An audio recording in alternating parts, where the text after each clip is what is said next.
Kita ke informasi lain, pemirsa. Presiden Prabowo Subianto telah resmi mengumumkan pembentukan Badan Ekspor yang menjadi eksportir tunggal bagi Indonesia. Adapun badan itu dinamakan Danantara Sumber Daya Indonesia atau DSI.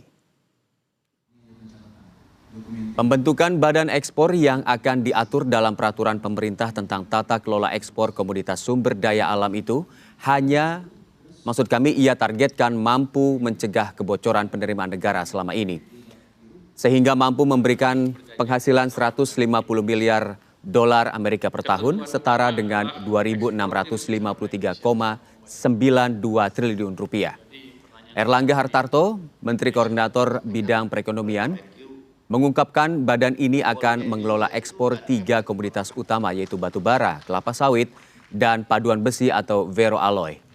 Pada tahap awal, eksportir harus mengalihkan transaksinya ke BUMN, dan BUMN harus transaksi dan kontrak dengan semua buyer di luar negeri.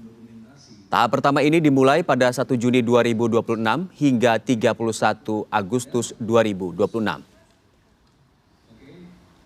Presiden penerapan devisa hasil ekspor sesuai dengan amanat pasal 33 ayat 3 Undang-Undang Dasar 1945, yaitu untuk memastikan kontribusi pelaku usaha ekspor dari sektor SDA dapat dioptimalkan guna sebesar-besarnya kemakmuran rakyat dengan tujuan utama: pertama, mendorong pembiayaan pembangunan khususnya investasi dan modal kerja untuk hilirisasi sumber daya alam; kedua, meningkatkan investasi dan kinerja ekspor untuk kegiatan pengusahaan pengelolaan sumber daya alam; kemudian yang ketiga, untuk mendukung stabilitas makro dan pasar keuangan domestik.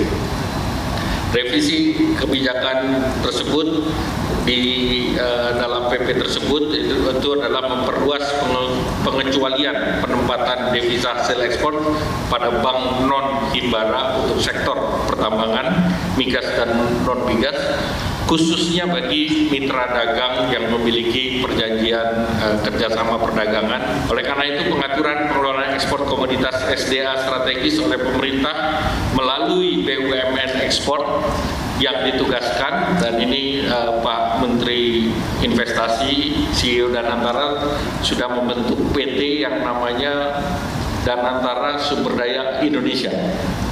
Nah, nanti Pak Menteri Investasi akan menjelaskan. Dan untuk membuat kontrol atas pengawasan ekspor dan devisa atas ekspor komoditas strategis, ini didorong untuk membangun validitas dan integritas data perdagangan, terutama untuk menghindari dan menghilangkan.